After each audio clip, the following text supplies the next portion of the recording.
Awesome. Hey, everybody. Thanks for joining. I know it's the middle of the day. I know it's your lunch and everybody's busy, so I appreciate it.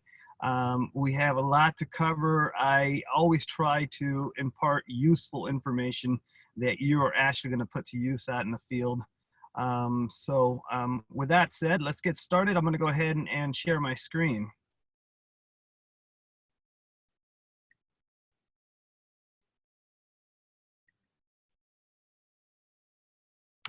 Okay, so my name is Tony Escamilla. I am the owner and founder of Villa Home Inspections. I've been in business for 22 years now. Been a licensed general contractor for 20 years, although I don't do any construction work anymore. I do solely inspection work. I am an ICC certified residential construction inspector and a commercial construction inspector. I'm also a NACHI certified home inspector. And I am a Cal OES post-disaster inspector. I'm registered to work with the state after a major disaster to evaluate buildings for structural stability. And I have personally performed over 8,000 inspections. I know that not everybody usually sticks around for the whole presentation, although I do hope you do because there's a lot of good information. So I want to say thank you right now at the beginning. As a thank you, I have 2 downloads for you that are free. No strings attached. They're PDFs. Feel free to download them, use them, give them out to your clients if you want. The first is a home maintenance manual. Has a lot of good information for a first-time home buyer. Seasonal checklists, things to do before the summer, before the rainy season. Really good read.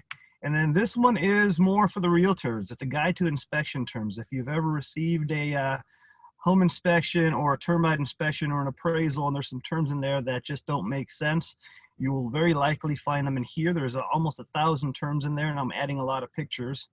I'm also going to be adding one for pool maintenance fairly soon, and you can check back and download that for free as well. Here is the download URL. This is not a public URL, so you might want to screenshot that. So today, I know we have a short amount of time, but I want to try to jam in as much good information for you as possible. Today, we're going to be covering what exactly is a home inspection. There is, in 22 years of doing this, I've heard so many versions of what people think a home inspection is or should be. And so we'll be covering that. Licensing versus trade certifications. Industry standards of practice. What's included in the home inspection, and more importantly, what's not. The day of the inspection, some tips for the buyer, seller, agent. Inspection basics. This is where I'm going to get a little interactive, and we're going to cover the basics of a few different items and give you some actual technical knowledge. And then we'll open it up for a Q&A. On the inspection basics, we're going to cover water heaters, plumbing basics, carbon and smoke alarms. I still get so many questions about carbon and smoke alarms. I'm surprised. Electrical basics. There are a few panels out there that were recalled or should have been recalled and are very dangerous. Foundation basics and fire safety. Any questions? Feel free to drop questions. If you have any questions in the chat box or unmute yourself, I'm happy to take any questions, although we're going to have a question and answer session a little bit later. So what exactly is a home inspection? A home inspection is a non-invasive physical examination performed for a fee, yada, yada. This is what the California Business and Profession Code says. This is about the extent of what they say a home inspection is and should cover. As you can see, there's not a lot. There are other things that pertain to home inspection. For example, home inspectors can't work on any house that they've inspected. They're not supposed to have any financial interest in the property or give or receive any financial interest to or from a realtor for getting the home inspection. But That's about it in the books. So, which leads me to licensing versus certification. In the state of California, there is no licensing to be a home inspector. Anybody can say, I'm a home inspector, and guess what? They're a home inspector. Put up a website, print some business cards, and I see that a lot, unfortunately. And I've seen some really, really nice websites and some nice brochures from somebody who was a plumber most of their lives and decided they wanted to get into home inspection. In the United States, in this map that you see right here, only the dark blue states require licensing. Not the entire United States. As you can see, California does not require any licensing. So how do you protect yourselves as a realtor, and how do you protect your clients to make sure that you're getting a quality home inspector? There are 4 major trade organizations that you should look for when you're looking for a home inspector, whether it be myself or anybody else. These trade organizations certify and make sure that you have basic home inspection knowledge, and more importantly, the requirement, kind of like for realtors, for continued education.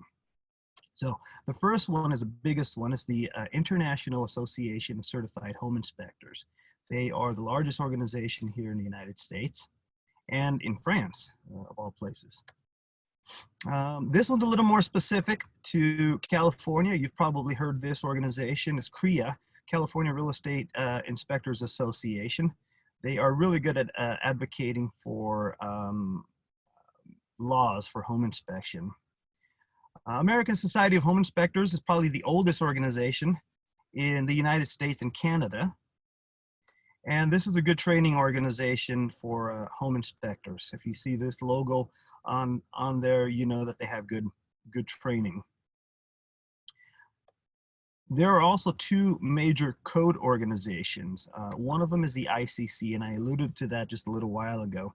The ICC is the International Code Council, and they basically write the building code that most states throughout the country use. So if you pull a permit to build something in your house and a building inspector comes, these are the codes that they're going by. Their examination process is grueling. It is months and months and months of studying and a hair-pulling exam. And then IAPMO is the other one, and they write, this is the International Association of Plumbing and Mechanical Officials. They write the plumbing code and the mechanical code for heating and air conditioning throughout the state of California. So if you see any of these logos when you're looking for a home inspector, you're on a good path. Industry standards of practice. What does your home inspection include and what does it not? I frequently get questions or comments saying, well, your home inspection didn't cover this and your home inspection didn't cover that. And there are, out of all the organizations, their standards of practice are very similar in 3 different ways, regardless of what organization it is. One, the inspector shall describe, regardless of what the system is, if it's a roof, if it's a heating and air conditioning system, or it's an electrical system, we shall describe what's actually there. It's a composition roof. And then we'll describe any corrections that are defects or corrections that this particular system needs. Now, the age of a particular system, like the roof, in and of itself is not a defect. So if the water heater is 15 years old, and we know that the lifespan is about 10 to 12, but it's not leaking, there's no rust, there's nothing there, technically it's not a defect. We do point out the age, just so you can know, because that Maria, I think Maria is on this presentation, and she knows that a lot of home warranty companies won't cover older systems that were in need of attention prior to the purchase. So the other thing is, this is where it gets a little tricky, is what the inspector is not required to do. The inspector is not required to do anything that the inspector's opinion be unsafe, dangerous to himself, or damage property. As an example, I will go and try to open up an electrical panel sometimes. and it's been plastered into the wall. And if I try to remove that electrical panel cover, I'm going to break all the plaster all along the wall. So we leave it, unfortunately, not inspected. And I'll get a phone call, well, why didn't you, force it open? It's because, well, I don't want to cause damage. If the homeowner wants to open it and cause damage and let me in, I'll be happy to. But there's a lot of things like that, or if it's unsafe, and I'll jump in more about safety in a little bit. Yeah, operate any system that does not turn on with normal controls, and this comes down to safety. I get a lot of comments about, well, the heater wasn't on, why didn't you turn it on? Or the water heater pilot was off, or the heater pilot was off. I'll tell you why. I had an interesting experience a couple years ago where I did exactly that. I went to go try to turn on a furnace that was off when I got there, and it wouldn't turn on and it wouldn't turn on. And thankfully that day I happened to be wearing a baseball cap, and I remember looking down for a split second, and in that moment I saw a flash of light just come right through here, and the heater exploded, and I happened to be standing right in front of it, and it burned off all my hair, my arms, and a good part of my face. There was a pocket of gas in the heater, and there was a leak, and that's why they had shut it off. And so when I went to go turn it on, the gas kept leaking, and when it finally ignited, the whole thing just exploded. And so we don't turn things, if they're off, they're usually off for a reason, so we don't turn them on. Inspector is not required to determine the cause of the repair that's needed. We don't diagnose what's wrong with the system. It's very similar to when you go to the doctor, and I tell this to buyers a lot. When you go to the doctor, you go for a general physical, and if your doctor hears something unusual in your heartbeat, for example, he's not going to diagnose it and say, this is what's wrong. He's going to send you to a specialist, and that specialist is going to run a whole battery of tests and be able to tell you what's wrong and what needs to be done. So it's very similar. If I see something, if I smell something that's unusual, I may know what it is, and as a general contractor, I can tell you that, which is a difference between somebody who's licensed and somebody who's not.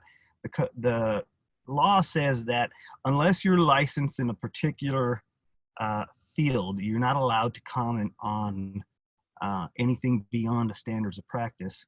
And so you'll get a lot of, realtors hate this phrase, and it's going to pop up in a second. You get a lot of home inspectors that say further evaluation by a licensed contractor is recommended. I'm sure you've heard that before, but that's why. It's because they're not allowed to unless they're licensed in that particular field. We're not required to predict the life expectancy of a roof, although I do this all the time. Roof, water heaters. I had that just yesterday at an inspection. How long do you think we have left on the roof? A very common question. I can give you a ballpark. Honestly, I'll say, hey, look, it looks like it's about a 20, 25-year shingle. It looks like maybe it's about halfway through. It's in pretty decent shape and needs a little bit of work. But that's about it. Same thing with water heaters.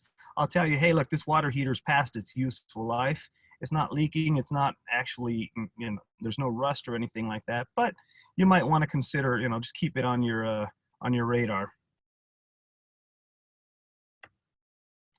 And then there's that comment or that phrase, further evaluation by a licensed contractor is recommended. Any questions?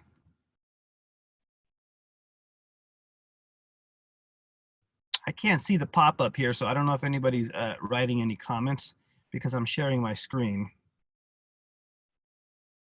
There we go. There's okay. No Sorry, there's no comments in there. Thank you.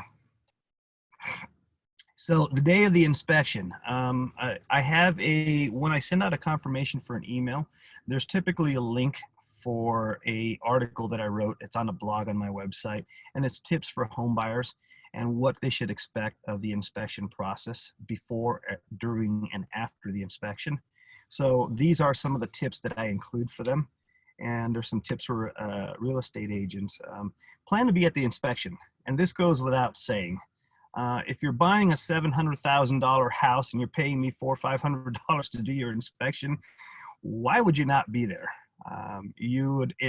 There's such a big difference between reading a comment on the report and looking at a picture than being at the actual site and being able to ask questions and seeing it, what's wrong. So know what's included and what's not. A few of the things that I just went over about what's included and what's not, I always include in that article that I send out before the inspection.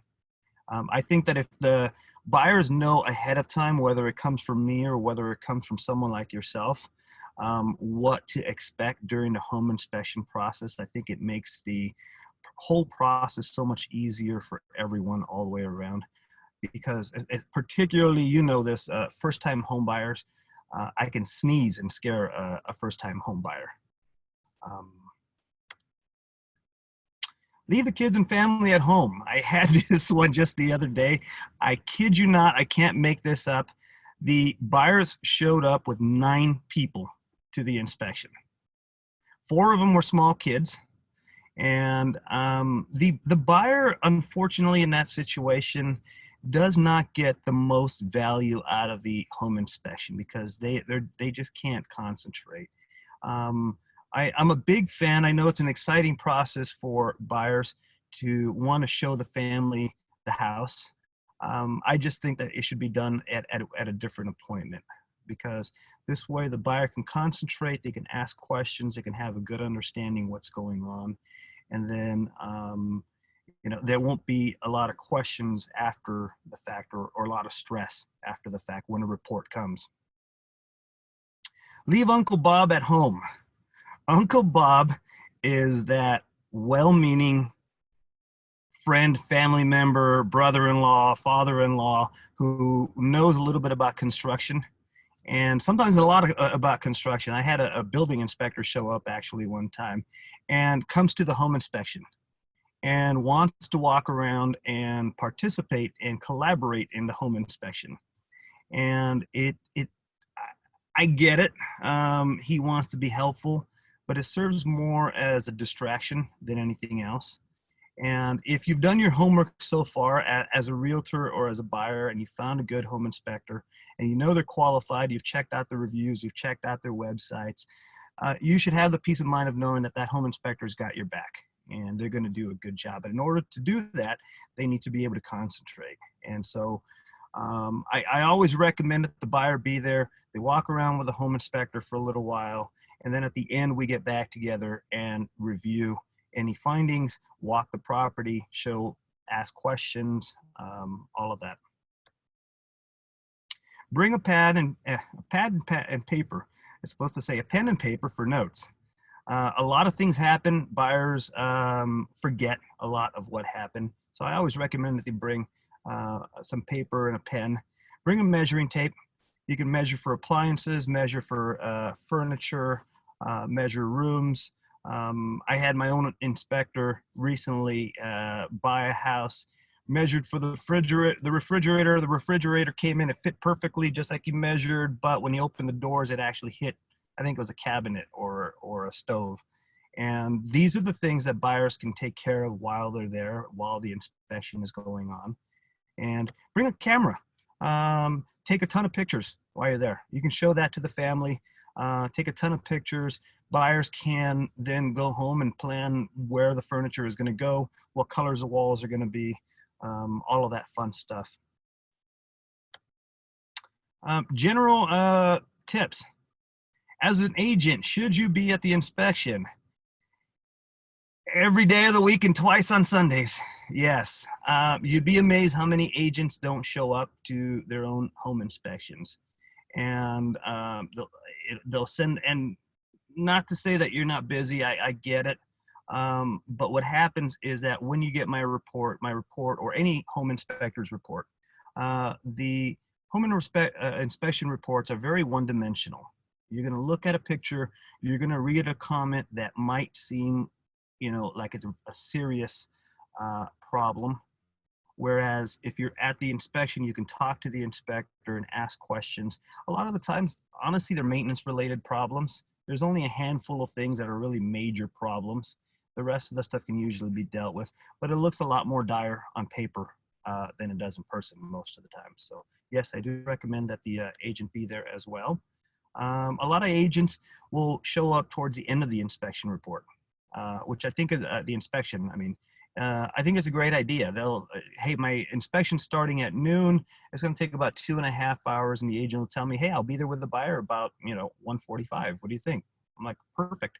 That way they get to walk around, do what they need to do, and then we can get together and do the summary. Should the homeowner be there? In 22 years of doing this, I highly, highly, highly recommend that the homeowner not be there if at all possible. I've actually a few years back got thrown off a property while doing a summary for, actually everybody got thrown off the property doing a summary for the home inspection. Mr. Homeowner tends to follow me around and point out all of the great things that he's done to the property. In 1978, he did this. In 1982, he did this. And then at the end, when I'm pointing out to the buyer that Mr. Homeowner's DIY project was done incorrectly, they're not happy and they get very defensive. They get argumentative, and it kind of slows things down. So yeah, I do recommend, if at all possible, I get it, sometimes you can't do anything different, but if at all possible, that they not be there. So this is where we get a little more technical. And the reason I only picked a handful of things to talk about because of time. I have a more extended version of this class that on video, which I'm going to be posting on my website, that covers more topics. Smoke alarms. I get so many phone calls or text messages from realtors about smoke alarms and carbon monoxide alarms, because we'll call out that the smoke alarms weren't in the right place, or the carbon monoxide alarms weren't in place, and the buyer or the seller says, well, I have the carbon monoxide alarm, it's right there in the kitchen. Well, that's not where it's supposed to be. So let me go over the details really quickly. First place for smoke alarms, inside each bedroom. Ideally, you want to have it somewhere near the entrance of the bedroom, inside the bedroom. And then you need at least one smoke alarm outside the bedroom in the immediate vicinity of the bedroom. Now, if you have 3 bedrooms in the hallway and you have the smoke alarm out in the living room, that's not in immediate vicinity of the bedroom. I see a lot of smoke alarms in living rooms. You don't need it in the living room. You need it in the hallway. If you have bedrooms on the other side of the house, you need another smoke alarm inside that bedroom and another smoke alarm outside that bedroom as well. On each additional story of the dwelling. So very frequently on the first floor, a lot of houses have living room, family room, kitchen, and no bedrooms, but you still need a smoke alarm on that level. And lofts, townhomes with lofts. I get that a lot, particularly here in the San Gabriel Valley. Lofts, even if you're not using it for sleeping purposes, is still required to have a smoke alarm. Smoke alarm shall be installed not less than 3 feet from a bathroom that has a bathtub or shower. We came to find out that steam sets off smoke alarms. So we don't want smoke alarms near your bathroom, unless it prevents the placement of a smoke alarm altogether. And then you would put it up regardless. Any questions? All right, we'll move forward. Carbon monoxide alarms. Carbon monoxide alarms are very simple. You need carbon monoxide alarms outside the sleeping areas, just like the smoke alarm, in the immediate vicinity of the bedrooms. Same thing, it doesn't do anybody any good in the living room. You don't need it in the bedroom. You can have one in the bedroom, that's great, but you still need it outside. The idea is that you want to catch carbon monoxide before it goes into the bedroom. I frequently go do a home inspection, carbon monoxide alarms on the opposite side of the bedroom wall. And I jokingly tell the homeowner, hey, by the time the carbon monoxide makes it to the other side of the bedroom, you're in trouble already. So very simple. Same place that you put the smoke alarm outside the bedroom, you can put a combo and you covered both. On every occupiable level of a dwelling, including basements. So the key term here is occupiable.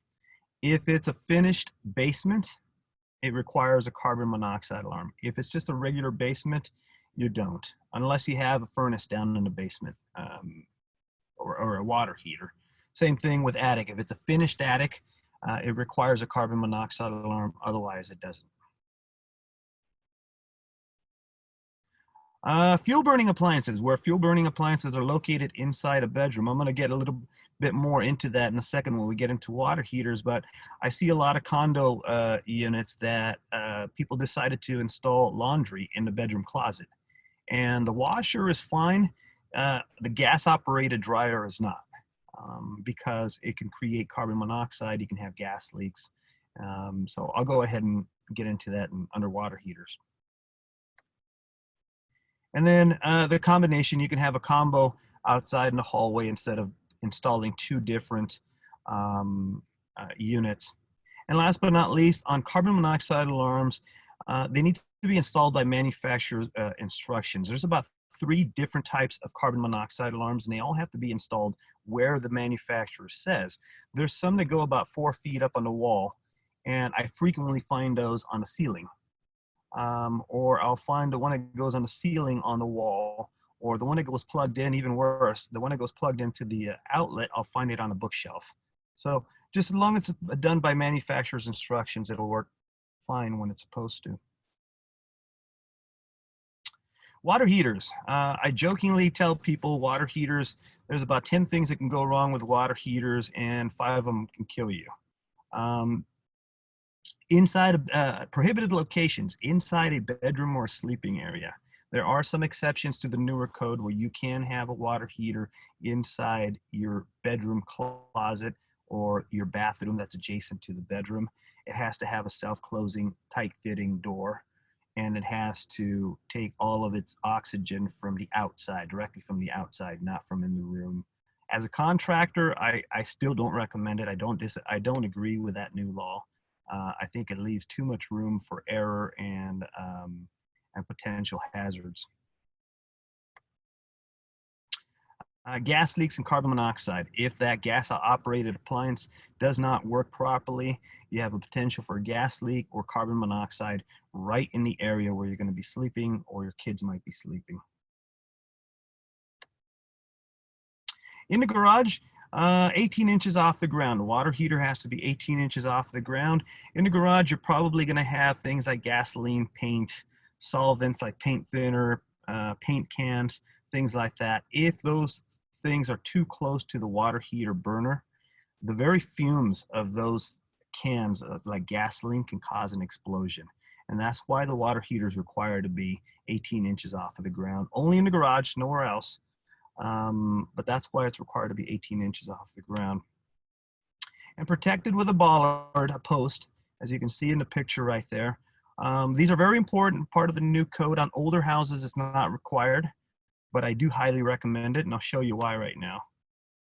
This actually happened 2 years ago in Westminster. This is an apartment building. Person hit the gas instead of hitting the brakes. Hit the water heater, actually caused an explosion, which is not shown in this picture. 3 people were hospitalized, but luckily nobody died. Strapping, 1/3 of the way up and 1/3 of the way down, just like it shows on the picture right here. I get a lot of phone calls when I write this down that the water heater straps are not in place or not properly installed, and the homeowner will argue with me that they installed them properly, and I said, look, it's not installed right. The water heater that you have is all the way at the very top, and as soon as that water heater starts shaking, the water heater is going to fall over, or you only have one water heater. the purpose of this is to protect the gas line, not so much the water line. In an earthquake, if the water line breaks, it's going to wet things. The gas line, if it breaks, is going to cause an explosion or a fire. And so the whole purpose of strapping is for the gas line. Approved straps. You can get the approved straps at Home Depot. They cost like 20 bucks. They come in a little box. Everything comes included. No plumber's tape. Plumber's tape is that little metal strap. You've probably seen it before, and it has a whole bunch of little holes on it. That's not approved for strapping water heaters. And coming back to the gas line, again, shutoff valve must be accessible. I see this a lot. Mr. Homeowner decided he wanted to put 50-gallon water heater instead of a 40, which is perfectly fine. It's a tight fitting area. Puts the water heater in, installs everything, but now the gas shutoff valve is behind the water heater and it's not accessible. In case of an emergency, if you need to shut that gas off, that valve needs to be accessible.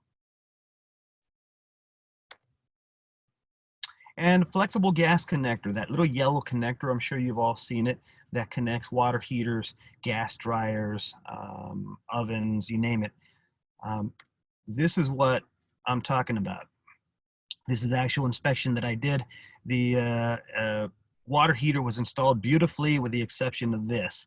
The reason why this is a problem here is that if there's an earthquake and this sheet metal enclosure starts moving, it's going to shear that gas line right off. So these little flexible gas connectors are not allowed to protrude anything. A cabinet, a kitchen cabinet, a floor, a door, a wall, anything.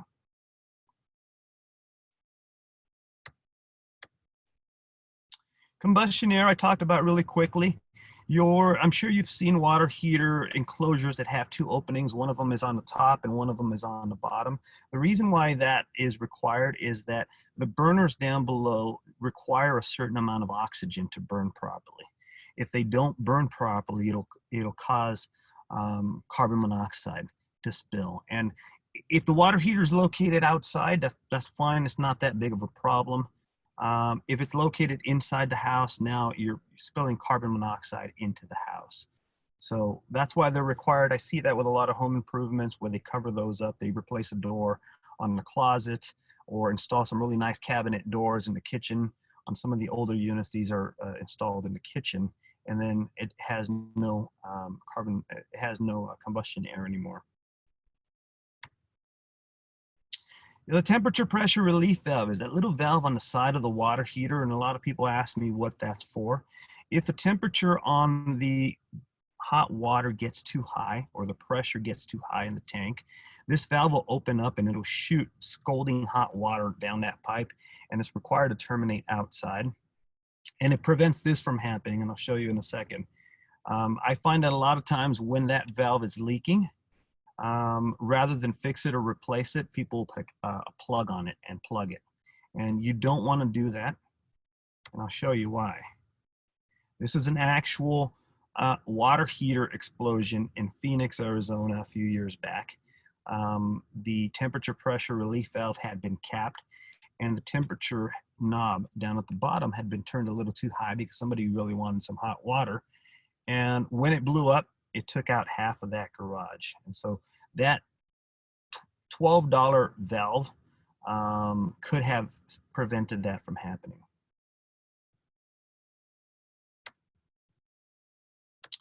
And what's wrong with this picture? If anybody will type in what's wrong with that picture in the comments right there, I have a quick little prize.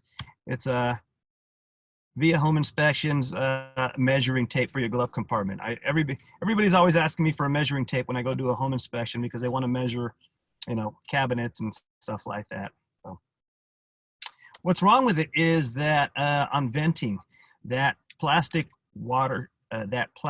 heating duct is up against that vent pipe, and that vent pipe gets super, super, super hot. I have a picture I wish I could have found to put here with a heating duct completely wrapped and melted around a heating duct, and it's only a matter of time before that starts a fire.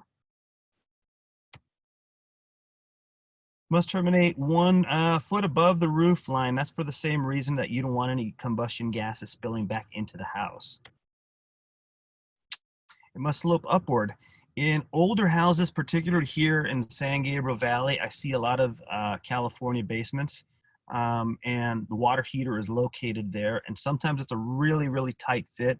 So I'll find that the vent pipe has a negative slope, and that water heater will never vent properly. Sure enough, when I put my carbon monoxide detector near the water heater, it just goes off the chart. So it always has to be sloped upward.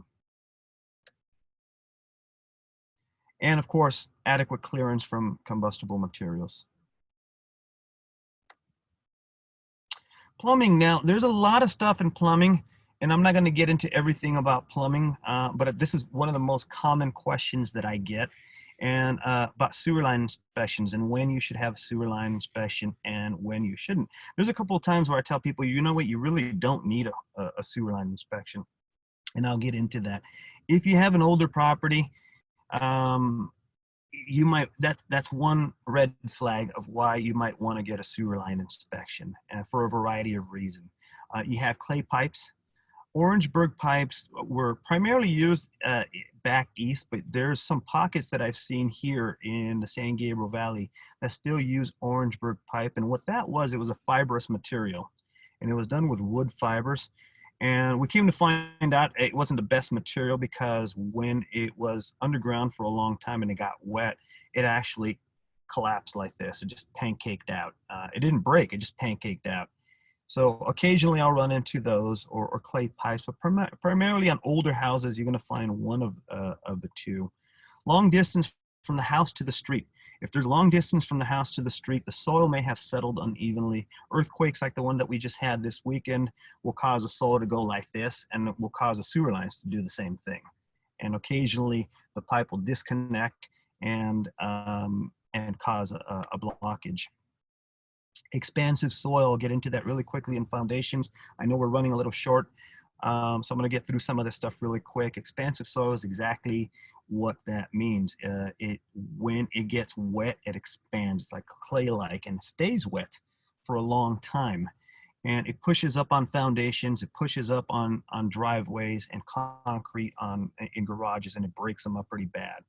And what happens is that in these hot summer months, like we are right now, it will dry, and then it'll shrink, and it will shrink away from the foundation, and then the foundation will settle, and that's what causes all the cracks.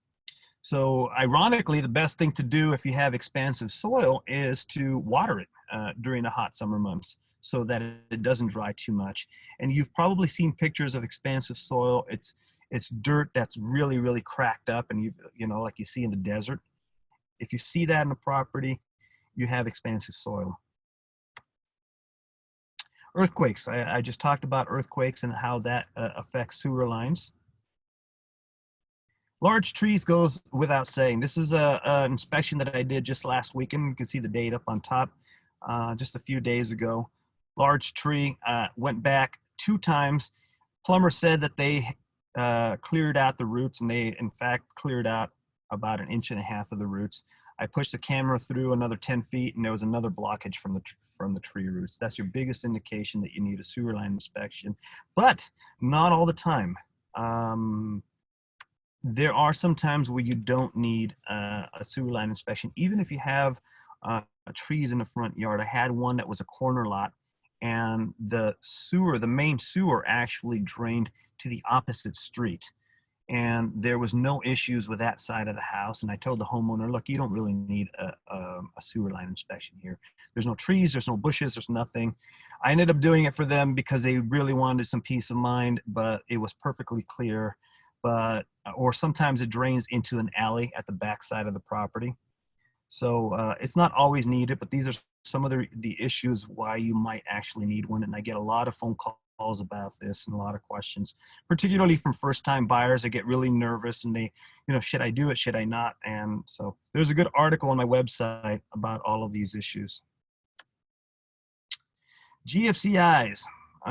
That's the other one that I get a lot of questions about, and I'll go over this very quickly. GFCIs are designed to shut off in 1/40th of a second if you electrocute yourself. They're required in bathrooms, kitchens, garages, all exterior outlets.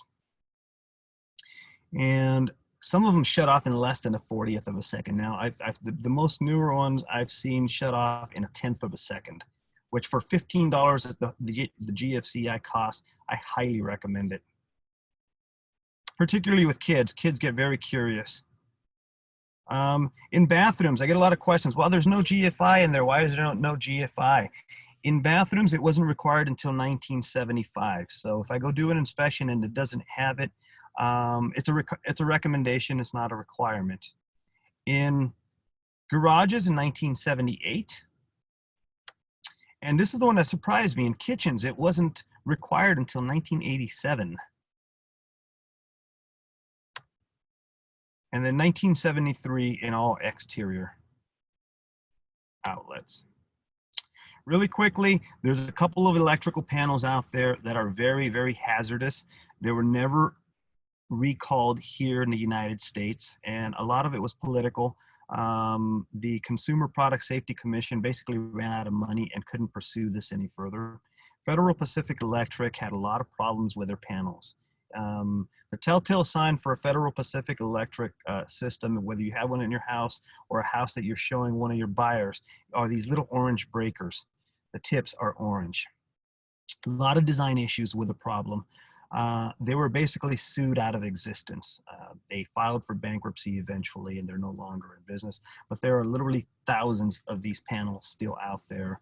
I see them at least 2 or 3 times a week when I'm doing inspections. Bad design. Breakers are pointed in the opposite direction. So if I try to remove a panel cover to take a look at this, half the breakers shut off. Or worse yet, the other problem is that they come loose. And so not only will they shut off, they'll actually pull out of the panel. You actually pull the breakers out of the panel because of the poor design. Loose breakers cause arcing. What you see in that picture right there was a loose breaker that arced inside the panel and eventually just melted, basically, and started a fire.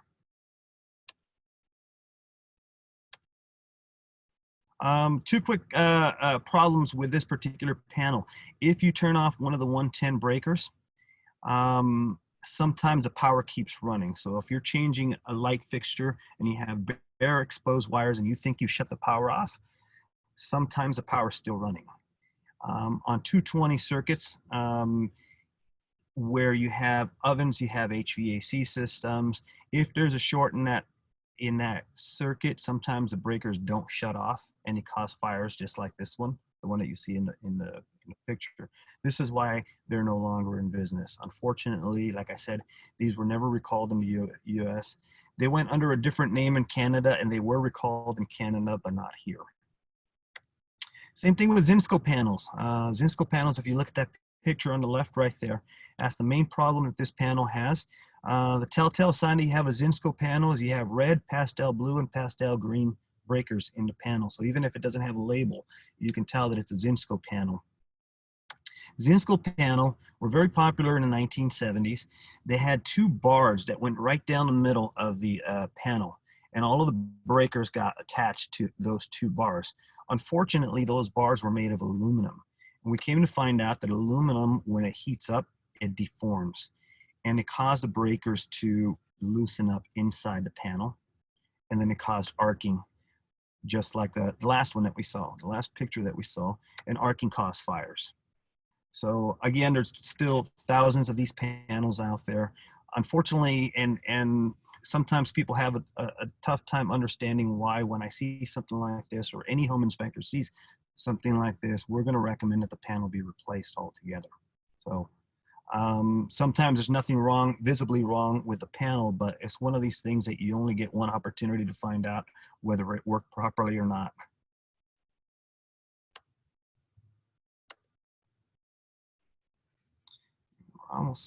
Almost getting there in time. Really quickly, foundation basics. We talked about expansive soil. The picture that you see here is a picture I took of a home inspection. That is the worst kind of cracks that you can find on a foundation, is horizontal cracks. There is no way of saving that foundation, unfortunately. Vertical cracks are okay. Vertical cracks, as long as there's no major displacement going this way or a settlement this way, you're still in good shape. You can fix those cracks. You can do some repair work and some other mitigation. I have one right now in the San Fernando Valley that has something very similar. Most of the time, it's irrigation and drainage. Drainage causes the most foundation damage that I've seen in 22 years. You want to keep the soil sloped away from your house. You want to have roof gutters and planters. The one that I have right now in the San Fernando Valley has all these beautiful planters all the way around the house. Unfortunately, they're little pools of water every time it rains. And coupled with expansive soil, unfortunately, it just broke up the foundation over the last several years. So that particular property is looking at about $20,000 worth of foundation repairs right now. Expansive soil. There, by the way, there's a good article about expansive soil, what it is and what it isn't, on my website. I put it up just recently. Soil-filled areas. Areas like Santa Clarita have a lot of soil-filled areas. Why am I not? I'm having trouble moving forward here.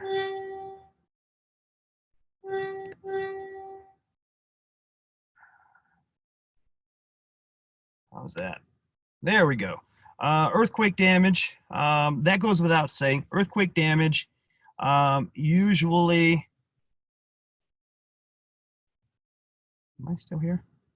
Earthquake damage usually is repairable. See if I can get out of here. Did I get out?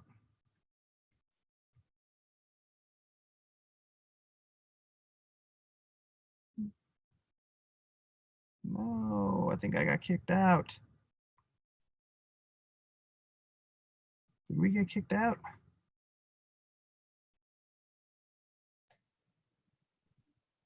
Am I still on? Yeah, I still see you. Oh, there you are. Okay, yes. I couldn't tell if I was on or not.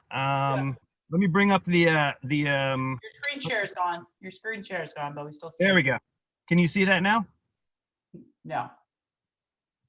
That's odd. All right, let's try it again. And there's some questions in the chat, just FYI. Somebody asked, do you need a smoke alarm in the kitchen? No. As a matter of fact, the code says that you want your smoke alarms to be at least 25 feet away or 20 feet away from cooking appliances.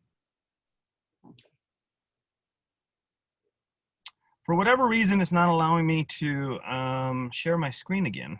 Are you still as host? Stephanie? I guess she's not there.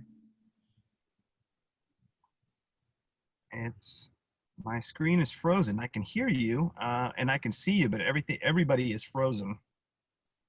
Well, nobody's on video. Let's see. Well, I'll tell you what, I can still do audio. Do you see me now? Did it pop up? Oh, there we go. All right. And I can share the screen again. Not sure what happened. All of a sudden, it just kicked me out. Internet. Yeah. Okay. Really quickly, we're at the end right now. And then I'll take all of the questions. We've done all of this. Fire safety. Really quick, there's a couple of requirements for fire safety. I'm sure you already know this, but I really emphasize fire safety. I've had the misfortune of being inside a house after a fire, along with the dead bodies. And I make a big deal about fire safety. The picture that you see right here is a fire door from a garage to a house. And as you can see on the right-hand side, that door is completely burned, but that's the inside of the house. That door right there saved some lives that day. And this is the reason why it's supposed to be self-closing. And a lot of people remove that little spring hinge from the door, but I make a big deal about little things like that. So these are the requirements. That wall between the garage and the house can't have any holes on it. And that door has to be self-closing, and this is why. little things, a $15 hinge can prevent this from happening. These are recommendations. Now, as a contractor and a home inspector, I have seen some crazy things. This is one that a friend of mine took, actually, the one on the left. If you can see in the hallway right there, is completely burned. There was a house fire. Inside the bedroom, there is very, very little damage. The difference between that and major damage is the door.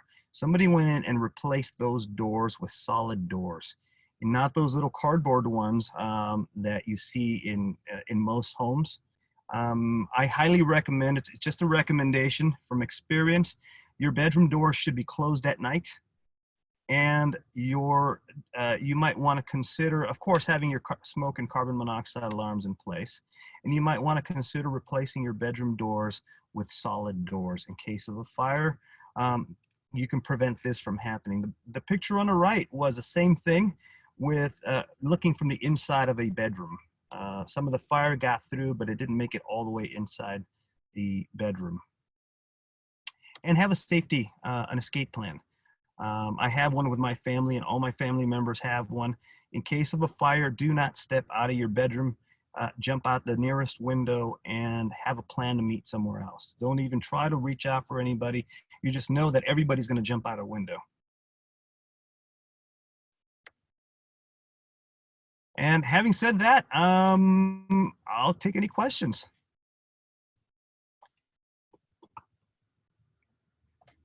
You had one in the chat asking, Let me get out of my shared screen here. yeah, where did you get your handouts? There we go. Great information. Smoke alarm in the kitchen. The plastic bag is the problem. Yes, Camille. Yes, you got it. It was a plastic heating duct. So did Jaime.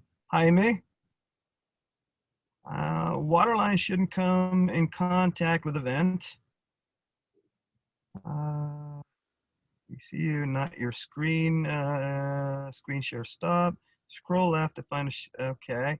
And where do I get your handouts? On my website, if you go on my website, I maintain, I never like, some of you might receive my emails.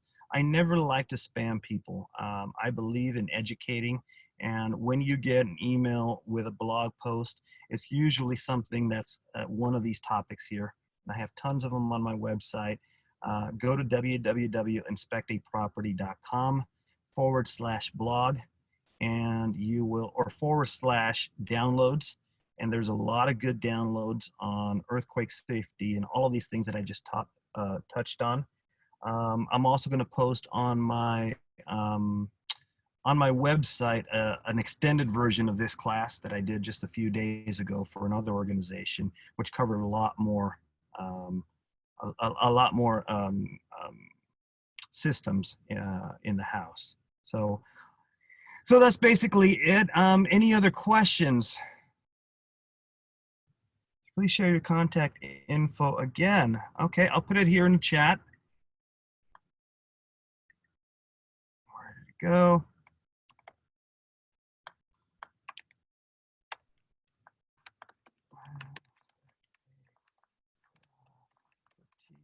.com. I'm putting my cell phone number. This is my personal cell phone number. I will tell you what I tell everybody. I have been doing this for 22 years now. I've been in the trenches for a lot longer than that. And I mean it. If you have any questions, don't hesitate to give me a call. I'm always available. Phone calls are always free, even if you're not doing a home inspection. I get a lot of phone calls just asking, hey, what do you think about this? Let me send you a picture of this. Or, you know, if I have a listing and the home inspector said this, what do you think about this? I mean it. Give me a call. I love talking about, I can talk about this all day long.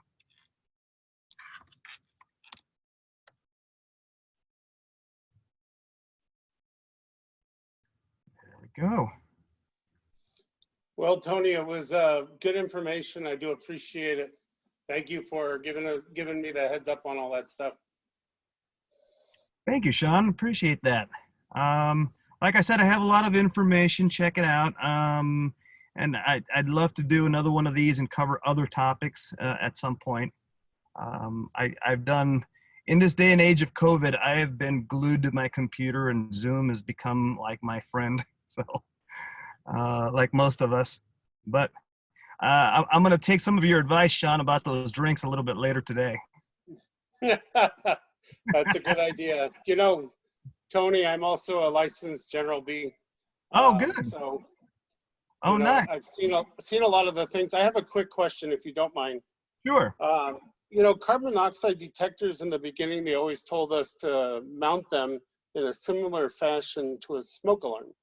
But carbon monoxide is heavy, It's a goes heavy to the gas. floor.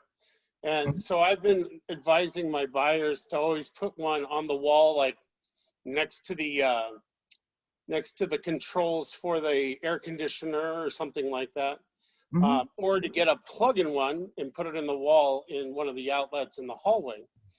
I don't know why there are so many. There shouldn't be anything on the ceiling that has to do with carbon monoxide detectors. It's never made any sense to me because it's not a safe idea. Logically speaking, it doesn't make any sense. And this is what I alluded to earlier about installing them by manufacturer's instructions. The way that these are designed, if they're designed to be on the ceiling, they are designed to work properly on the ceiling. And the internal workings of that particular detector are probably a lot more sensitive than some other detectors. There are some other detectors that go on the wall, and they're little rectangular ones. I'm sure you've seen them. They go on the wall about 4 feet up Yeah, on the wall. you use them all the time. I frequently find those on the ceiling, unfortunately.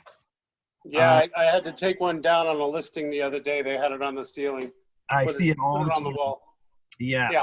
or the plugins. The plugins are designed to work properly. I think the best place to put it is on the wall, those little rectangular ones, or the plugins. I agree with you. I don't like the ones on the ceiling that much. It just doesn't make sense.